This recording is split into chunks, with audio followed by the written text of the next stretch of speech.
అందరికీ నమస్కారం. ముఖ్యంగా మీడియా ముందుకు రావడానికి కారణం రాయలసీమలో ఆర్టీసీ సంస్థ ద్వారా గుండా ఎన్నో రకాలుగా వైద్య సేవలు కానీ ఎస్టీ ఎస్సీలకు గృహాలు ఏర్పాటు చేయడం కానీ ఆ సంస్థని ద్వారా గుండా రాయలసీమ పేదవాడు వాళ్ళ యొక్క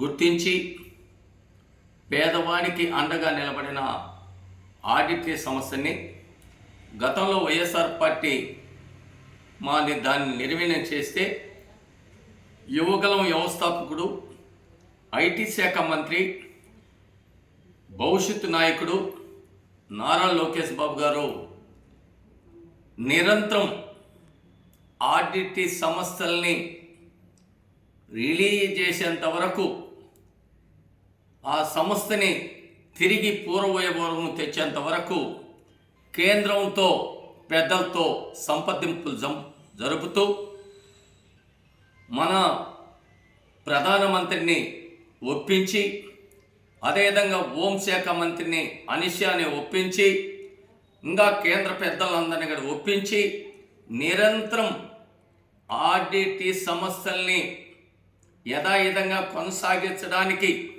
ఆయన పడిన శ్రమ, ఆయన పడిన కష్టం, ఆయన చూపించిన సొరవే ఈరోజు తిరిగి ఆర్టీసీ సంస్థల్ని యథావిధంగా కొనసాగించాలని కేంద్ర ప్రభుత్వం ఆర్డర్ ఇచ్చిన దానికి ప్రత్యేకంగా రాయలసీమ ప్రజల తరపున నారా లోకేష్ బాబు గారికి ప్రత్యేకంగా ధన్యవాదాలు, మన రాష్ట్ర ముఖ్యమంత్రి నారా చంద్రబాబు నాయుడికి ధన్యవాదాలు, అదేవిధంగా కేంద్ర పెద్దలకు, మన ప్రధానమంత్రికి నరేంద్ర మోదీకి, అదేవిధంగా అమిత్ షాకి కూడా ప్రత్యేకంగా ధన్యవాదాలు తెలియజేస్తూ యువగలం వ్యవస్థాపకుడు నారా లోకేష్ బాబు గారు ప్రజలకు ఇచ్చిన మాట ఏదైతే అది నెరవేర్చేంత వరకు కూడా కాలుపు బలపం కట్టుకొని కూడా పర్యటిస్తాడు, అది నెరవేరుస్తాడని చరిత్ర సృష్టించాలన్నా చరిత్ర తిరగరాయాలన్నా తండ్రికి తన తనయుడు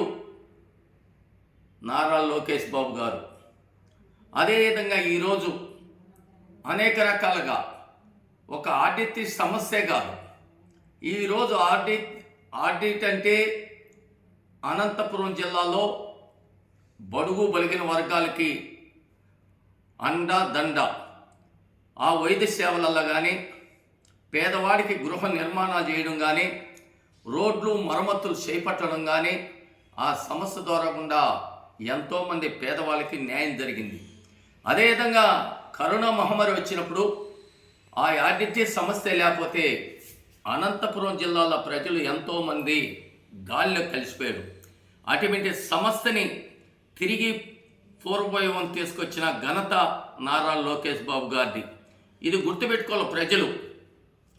ఇంకా రాదు, ఇంకా ఆర్టీసీ సమస్యలే ఉండవు, ఈ దేశం ఈ మన రాయలసీమ నుంచి ఆంధ్రప్రదేశ్ నుంచి బయటికి వెళ్ళిపోతాయని మరి కొంతమంది మన జిల్లాలో ఉన్న మంత్రులు, ఎమ్మెల్యేలు, మరి ఎంపీలు అందరూ కూడా కృషి చేసినప్పుడు కూడా ఇది ఇంకా రాదని కూడా అందరూ నిరాశపడినప్పటికీ ఎక్కడ వెనుకడుగేయకుండా తగ్గకుండా ఈ సమస్యని తెచ్చేంత వరకు కూడా మీడియాకి కానీ సోషల్ మీడియా కానీ ఎక్కడ కానీ గౌరవ మంత్రివర్యుడు నారా లోకేష్ బాబు గారు భవిష్యత్తు నాయకుడు ఎటువంటి లీక్ చేయకుండా సమస్యని తిరిగి మళ్ళా రిలీవ్ అయ్యేంత వరకు ఆ సమస్యని తిరిగి పూర్వవైభవం తెచ్చేంత వరకు ఆ సమస్యని ఆర్డర్ తెచ్చేంత వరకు కూడా ఎక్కడ కానీ వెనకడుగేయకుండా చేసిన కృషి ఈరోజు ఆంధ్రప్రదేశ్ ప్రజలు, రాయలసీమ ప్రజలు నారా లోకేష్ బాబు గారికి జీవితాంతం రుణపడి ఉంటామని కూడా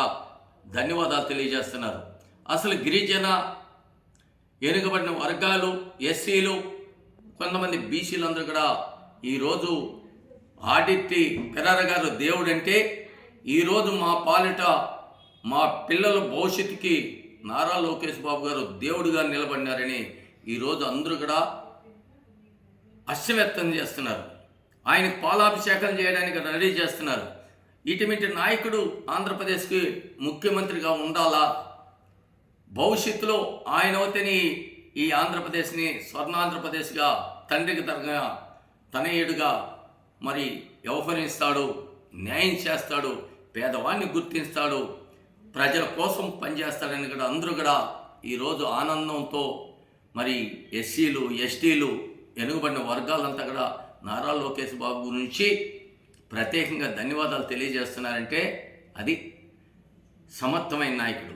వైఎస్ఆర్ పార్టీలో ప్రజల్ని గాలి కుదిరిపెట్టి ఆ సమస్యని సర్వనాశనం చేయాలని కంకణం కట్టుకున్న వ్యక్తి జగన్మోహన్ రెడ్డి అని గారు తెలియజేస్తూ మరి యొక్క సూరి నారా లోకేష్ బాబు గారికి ప్రత్యేకంగా ధన్యవాదాలు తెలియజేస్తున్నాం. మొన్న చూసాం, మళ్ళా జాబ్ క్యాలెండర్ వదిలి చేశాడు. 10,500 చిల్లర పోస్టులు, మరి అన్ని రకాలుగా పోలీస్ వ్యవస్థ కావచ్చు, టీచర్ పోస్టులు కావచ్చు, మరి ఆర్టీసీ పోస్టులు కావచ్చు, అనేక రంగాలుగా గవర్నమెంట్ వచ్చిన తర్వాత రెండో జాబ్ క్యాలెండర్. మరి ఆ రోజు 16,500 టీచర్ పోస్టులను భర్తీ చేసిన ఘనత నారా లోకేష్ బాబు గారిది, కూటమి ప్రభుత్వంది, నారా చంద్రబాబు నాయుడుది. నారా లోకేష్ బాబు గారు ఆయన పాదయాత్ర చేసేప్పుడు ఆయన యొక్క పర్యటనలో ప్రతి ఒక్కటి నోట్ చేసుకున్నాడు. ప్రజలు ఏ ఇబ్బంది పడుతున్నారు, ప్రజలకి ఏం కావాలా, రైతాంగానికి ఏం కావాలా, కార్మికులకి ఏం కావాలా, నిరుద్యోగులకి ఏం కావాలా, వెనుకబడిన వర్గాలకు మనం ఏ విధంగా న్యాయం చేయగలుగుతామంటే నోటు మాటలు అనేది కాకుండా ఒక డైరీలో లిఖించబడి సువర్ణాక్షరాలతో ఈరోజు ఆయన్ని కూడా అమలు పరుస్తున్నాడంటే అది నారా లోకేష్ బాబు గారి సమర్థ. ఇప్పటికన్నా ప్రతిపక్ష నాయకులు తెలుసుకొని చరిత్ర సృష్టించాలన్నా, చరిత్ర తిరగరాయాలన్నా అది నారావారి కుటుంబానికి, అటు నందమూరి కుటుంబానికే తగులుతుంది. అది గుర్తుపెట్టుకొని మిగతా వాళ్ళు మాట్లాడితే బాగుంటుంది. ఈరోజు మరి యొక్క సూరి ఆర్డిటి సమస్యను తిరిగి పూర్వవైభవం తెచ్చిన నారా లోకేష్ బాబు గారికి ప్రత్యేకంగా రాయలసీమ ప్రజల తరపున, మరి నా తరపున కూడా ప్రత్యేకంగా ఆయనకి ధన్యవాదాలు తెలియజేస్తూ ఆయన నిండు నూరేళ్ళు చల్లగా ఉండి ఈ ఆంధ్రప్రదేశ్ని పగ్గాలు చేపట్టాలని కూడా మనస్ఫూర్తిగా కోరుకుంటూ ఆయన అవుతేనే సమర్థంగా తండ్రి తనయుడిగా ఈ రాష్ట్రానికి దశ దిశగా పనిచేస్తాడని కూడా మీడియా తరపున తెలియజేస్తుంది.